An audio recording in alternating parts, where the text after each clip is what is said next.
দেখা হলে বলে দিন, ঘরে বসে শিখে নিন, সামনে আসছে শুভ দিন। আসসালামু আলাইকুম প্রিয় দর্শক ও শ্রোতাবৃন্দ, আপনাদের জানাচ্ছি আমি মোহাম্মদ সুলাইমান কবির, বিডিএসটিআই এর পক্ষ থেকে অভিনন্দন। প্রিয় দর্শক ও শ্রোতাবৃন্দ, মাইক্রোসফট অ্যাক্সেস দিয়ে সফটওয়্যার ডাটাবেস তৈরি করা যায়, আমরা তা করছি এবং অনেক দূর এগিয়েছি, প্রায় শেষ পর্যায়ের দিকে। চলুন আজকে আমরা নতুন একটি কাজ শিখি। স্টক অর ইনভেন্টরি ফাইলে ডাবল ক্লিক করে ওপেন করি। আমরা ইতিমধ্যে স্টক কোয়ান্টিটি ইনফরমেশান কোয়ারি তৈরি করেছি। আমরা তার মাধ্যমে একটা রিপোর্টও তৈরি করেছি। সেই রিপোর্টটা হলো স্টক ব্যালেন্স, মানে স্টক রিপোর্ট। এই স্টক রিপোর্টটা হলো স্টক ব্যালেন্স, এই রিপোর্টটা। তো স্টক ব্যালেন্স এখানে আমরা যে করেছি, প্রথম একটা ভুল আছে, এই ভুলটা প্রথমেই আমরা করে ফেলেছি। আপনারা যখন করবেন, এই যে এখানে টিন আছে আর এখানে ঘি আছে, এই ঘিটাকে আর খুঁজে পাচ্ছি না, কোথায় লেখা হয়েছে, এখানে আইসা গেছে। এটা পরে আমরা আবার সংশোধন করে নেব। আপনারা সাবধানতার সহিত একটু করবেন যাতে এই ভুলটা না হয়। আচ্ছা, তাহলে আমরা আজকে যে কাজটা করব সেই কাজটা হলো আমরা ড্যাশবোর্ড তৈরি করব। আমরা এটাকে মেইন বোর্ডও বলতে পারি। এই বোর্ড তৈরি করার জন্য আমাদের একটি আগে এর পূর্বের প্রজেক্টে যে করেছি স্যালারি অ্যাকাউন্টিংয়ে, এগুলোতে তৈরি করেছি এই ডিজাইন ফরম দিয়ে আমরা একটা মেইন বোর্ড তৈরি করেছিলাম। তো আজকে আমরা এরকমের একটি বোর্ড তৈরি করব, কিন্তু আজকে ডিজাইন বোর্ডটা ব্যবহার করে এই ফর্মটি তৈরি করব না। কেন করব না? আমরা ইতিপূর্বে একটি ফর্ম তৈরি করেছি, রিপোর্ট ফর্ম। এটা হলো এই ফর্মটা, রিপোর্ট ফর্মটা এখানে কম্বো বক্সের মাধ্যমে তৈরি করেছি।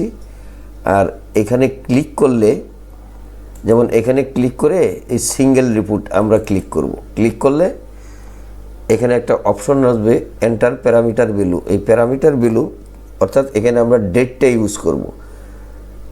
যে ডেটটা আমরা যে তারিখে এটা এন্ট্রি করেছি সেই তারিখটা আমাদের এখানে লিখতে হবে।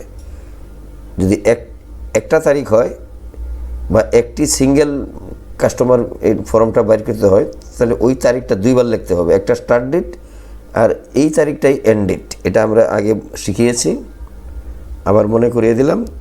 যেমন ধরুন এখন যে নামটা সিলেক্ট করছি, এই নামের বিপরীতে আমাদের একটা এন্ট্রি আছে 19 নভেম্বর 2025। ওকে দিলাম, আবার 19/11/2025 দিয়ে আবার ওকে দিলাম।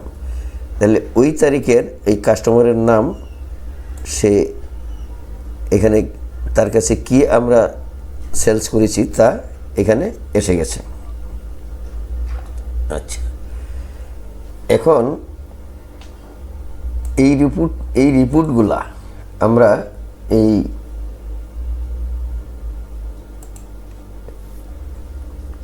রিপোর্ট ফরমের মাঝেই এই কাজগুলা করব। এটা কি আমরা ড্যাশবোর্ড অথবা মেইন বোর্ড হিসাবে ব্যবহার করব। চলুন এই বোর্ডটাকে ডিজাইন ভিউয়ে নেই। মাউসের রাইট বাটন ক্লিক করে ডিজাইন ভিউয়ে নিয়ে গেলাম। এখন ধরুন এই উপরের কর্নারে রিপোর্ট ফর্ম আছে, এখানে আমরা ক্লিক করব। এখানে যদি ক্লিক করি তাহলে ডান পাশে দেখুন প্রপার্টিসে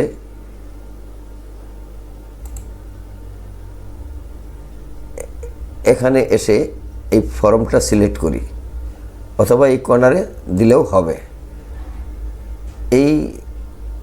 এখানে আছে ক্যাপশন, এই ক্যাপশনের ডান পাশে আমরা লিখে দিব dashboard, DESH, dashboard, BOARD, dashboard আমরা লিখে দিলাম, এন্টার দিলাম।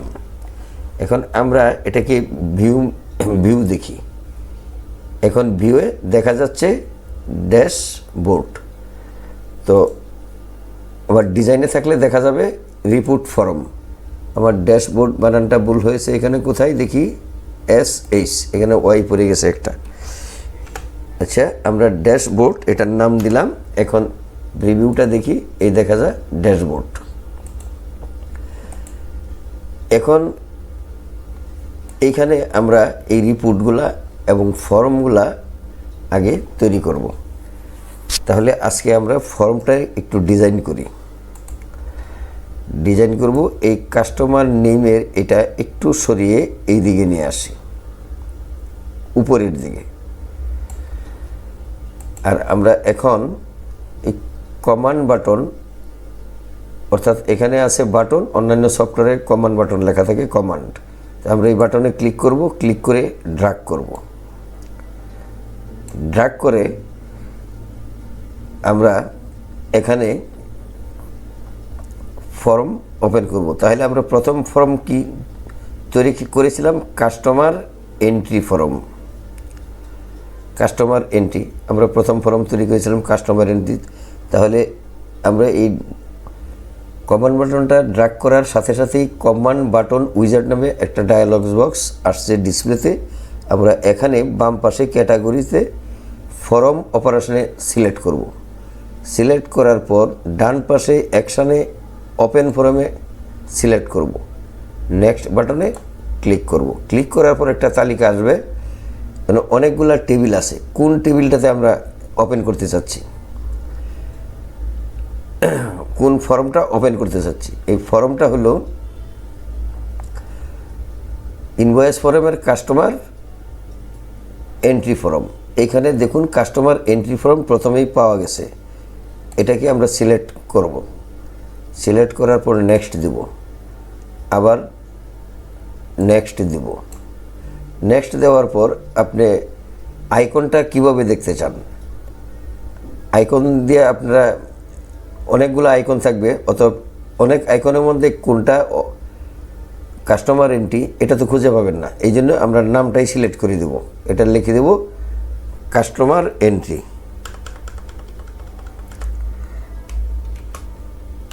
কাস্টমার এন্ট্রি এই নামেই ওইটা দিয়ে দিলাম, কাস্টমার এন্ট্রি। কাস্টমার ফর্ম পেয়ে গেলাম। এখন আমরা যে কাস্টমার ফর্ম এখানে এন্ট্রি করলেই আমরা কি পাবো? আমরা এইগুলা পাবো। পাওয়ার পর আমরা এখানে লিখতে পারবো। এটা কোথায় যাবে? এই কাস্টমার এন্ট্রি এই ফর্মটা চলে যাবে কোন টেবিলে চলে যাবে? কাস্টমার লিস্টে। এই কাস্টমার লিস্টে এটা হলো কাস্টমার এন্ট্রি ফর্ম। ওইখান থেকেই ইনভয়েসে আসবে। ইনভয়েস থেকেই আমাদের আসবে সেলস ফর্মে। সেলস ফর্ম থেকেই আমরা রিপোর্টে চলে যাব। আবার সেলস এইগুলোর থেকেই আমরা কোয়ারি করেছি, রিপোর্ট তৈরি করেছি। এখন এখানে যদি অ্যাড দেন, নতুন আসবে, নতুন একটা নাম এনে লিখবেন, অ্যাড্রেস লিখবেন, এই কাস্টমার লিস্টে যায় জমা হবে। যখন সেলস করবেন এই নামগুলোতে, তখন এটা চলে আসবে ইনভয়েস টেবিলে। কারণ ইনভয়েস টেবিল থেকেই আমাদের কার্যক্রম বেশি করতে হয়। রিপোর্ট, কোয়ারি টোয়ারি সব কিছুই এই ইনভয়েসের উপর নির্ভরশীল। তাহলে আমরা এনে পেয়ে গেলাম কাস্টমার এন্ট্রি ফর্ম। এটাকে ক্লোজ করে দিই। ক্লোজ করে আবার আমরা মেইন ফর্মে চলে আসলাম। এখন এটাকে আবার ডিজাইন ভিউয়ে নেই। এখন আমরা যে সেল করব, সেল ফর্মটা কোথায়? এটা হইল ইনভয়েস ফর্ম। এইটাই হইল আমাদের সেলস ফর্ম। এই ইনভয়েস ফর্মটা এখন আনব। এখানে ড্র্যাগ করব। ড্র্যাগ করার পর আবার ফর্ম অপারেশনে ক্লিক করব। ক্লিক করার ফর্ম ওপেন সিলেক্ট করব, ওপেন ফর্ম। নেক্সটে দেব। নেক্সটে দেওয়ার পর আমরা ইনভয়েস ফর্ম সিলেক্ট করব, আবার নেক্সট দেব, আবার নেক্সট। এখন এটার নাম দিব sales form, sales sales form. তাহলে আমরা আবার নেক্সট দেব, ফিনিশ দেব। এখন এটাকে আবার ওপেন করি, ওপেন করে দেখি আমাদের এই সেলস ফর্ম চলে আসছে। এখানে এটা আমরা পেয়ে যাব। আবার ডিজাইন ভিউয়ে যাই, ডিজাইন ভিউয়ে গিয়ে আর কি আমাদের এখানে ফর্ম আনতে হবে, পারচেজ বিল এন্ট্রি ফর্ম। একটা হলো কাস্টমার, এটা এন্ট্রি ফর্মটা হলো মূলত কাস্টমার একবার একটা লোক বারবার যদি আসে, তো এই লোকটার নামটা আর বারবার লিখতে হবে না, একবার লিখলেই হবে। ওই ফর্মটাই হলো কাস্টমার এন্ট্রি ফর্ম। আমরা বলতে পারি এটা রেজিস্ট্রেশন, কাস্টমার রেজিস্ট্রেশন। তাহলে আবার আমরা আরেকটা কমান্ড বাটন আঁকি, কমান্ড বাটন এঁকে এখানে আবার একটা ড্র্যাগ করি, ড্র্যাগ করার পর আবার ফর্ম অপারেশনে ক্লিক করি, আবার ফর্ম ওপেন ফর্ম, আবার নেক্সট। এখন কোন ফর্মটার দরকার আমাদের? এখন আমাদের দরকার পারচেজ বিল এন্ট্রি। তো পারচেজ বিল এন্ট্রি আমরা নেক্সটে দেব, সিলেক্ট করে নেক্সটে দেব, এই পারচেজ বিল এন্ট্রি। তো এখানে নেক্সটে দেব, আবার নেক্সটে দেব। এখন এখানে লিখব পারচেজ বিল, সংক্ষেপে লিখি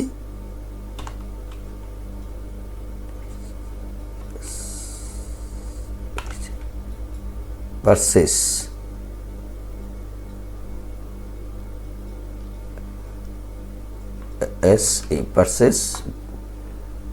পারচেজ বিল আমরা লিখে না, বিল, পারচেজ বিল। নেক্সটে দেব, আবার ফিনিশ দেব, আবার কমান্ড বাটন নেই।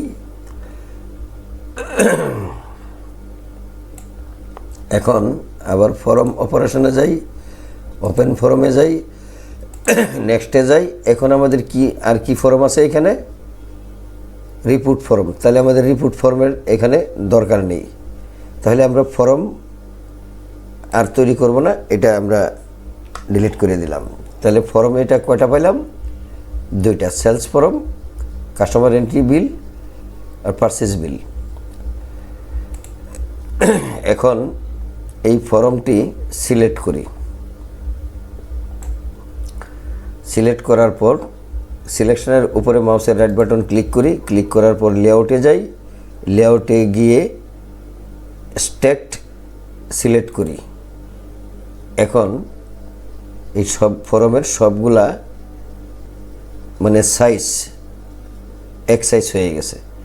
এখন এটিকে খালি জায়গায় আমরা ক্লিক করতে পারি, অথবা আমরা ডিজাইনে যাই, আবার ডিজাইনে আছে এখানে কুইক কিছু আছে কিনা দেখি।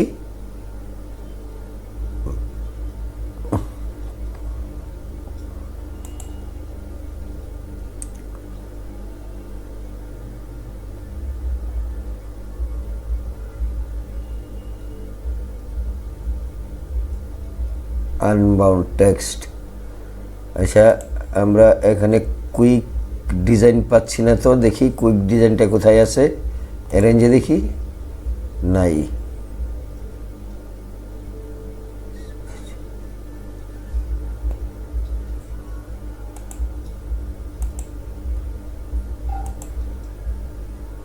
এটা কি? এটা এনকোরিং, এনকোরিংটা কি? Stitch down and right,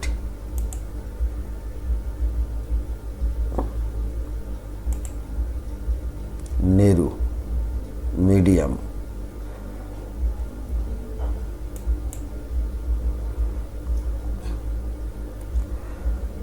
medium.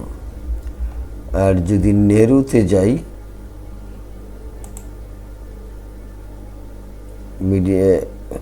ওয়াইডে যাই, তাহলে এটা ওয়াইডে যাওয়া যাবে না, অনেক বড়। নানে গেলে এটা হয়,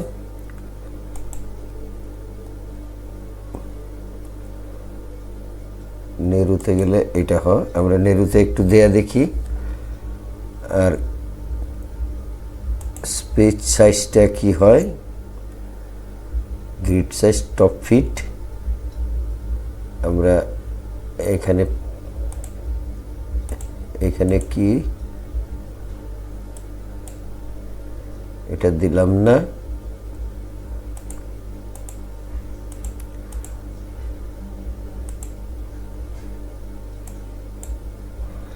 এটাও দিলাম না। ফরম্যাটে গেলাম, কুইক স্টাইল। এই কুইক স্টাইলে আমরা কোথায়, এই ফরম্যাটে গিয়ে মেনু বারের ফরম্যাট মেনুতে গিয়ে কুইক স্টাইলে আমরা একটু কাজ করব। এই কুইক স্টাইলে আমরা একটা কালার সেট করতে পারি। সেই কালারটা ধরুন এই কালারটা দিলাম, এই কালারটা দিলাম। লেখাগুলো আপনার পছন্দের স্টাইল অনুযায়ী দিতে পারেন। আমরা এই ফরম্যাটের আবার এখানে চেঞ্জ শেপটা কী ধরনের দিতে চান সেটা আপনি দিতে পারবেন। শেপটা আপনি এভাবে দিতে পারেন, শেপটা রাউন্ড দিতে পারেন,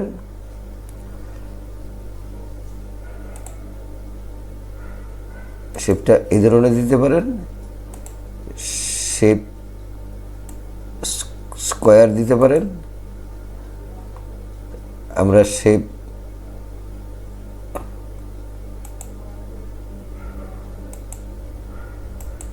কালার আছে, কালার আবার চেঞ্জ করা যাবে।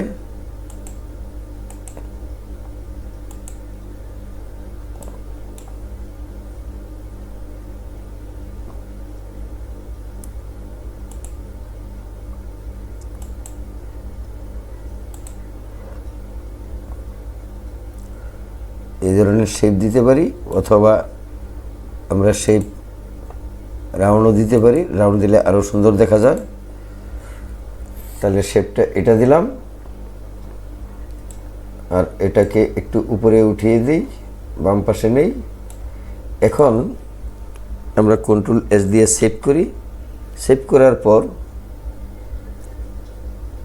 আমরা আবার মাউসের রাইট বাটন ক্লিক করি। ক্লিক করে আমরা ফরম হিডার ফুটারটা একটু দেখি।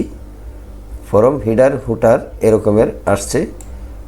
আপনি ফরম হিডার ফুটার আরও সুন্দর করে সাজাইতে পারেন, একটা কালার দিতে পারেন। একটা কালার দেই, মিডিল কালারটা আমরা সেট করতে পারি, এখান থেকেও সেট করতে পারি।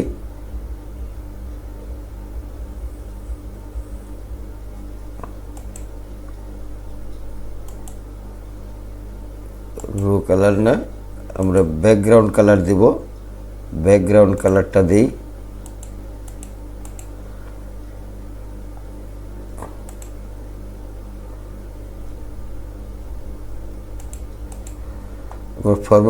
ফরম্যাটে যাই। ফরম্যাটে গিয়ে আমরা কালার সেট করতে পারি। ব্যাক কালার, এই ব্যাক কালারটা আমরা এখান থেকে দেই। আমরা এটা দিব না, আমরা একটু হালকা আকাশের মধ্যে দিতে পারি, এটা দিতে পারি,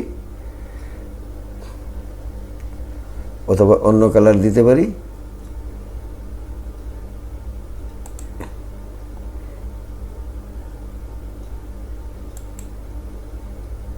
ভিউটা একটু দেখি, ভিউ কেমন দেখা যায়।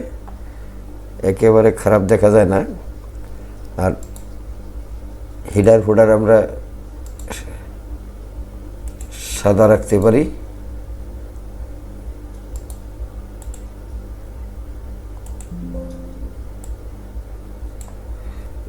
রিপোর্ট ফর্মটা কোথায় আছে, এই যে রিপোর্ট ফর্ম, এটাকে একটু নিচে নামিয়ে দেই।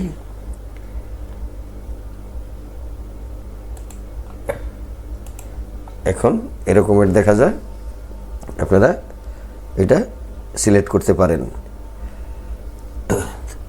আর ওই কম্বো বক্সের লেখাটা দেখা যাচ্ছে না, এটাকে সিলেক্ট করি। সিলেক্ট করে ফন্ট কালারটা একটু চেঞ্জ করে দিই। ফন্ট কালারটা আমরা এখানে অন্য একটা কালার দিতে পারি, এটা দেখা যায় না, আমরা রেড কালার দিতে পারি বা ইয়েলো কালার দিতে পারি। ইয়েলো কালারটা দিলেও হয়। লেখার ফন্টটা সাইজটা আমরা 12 করে দেই। এখন বেশ সুন্দর হয়েছে।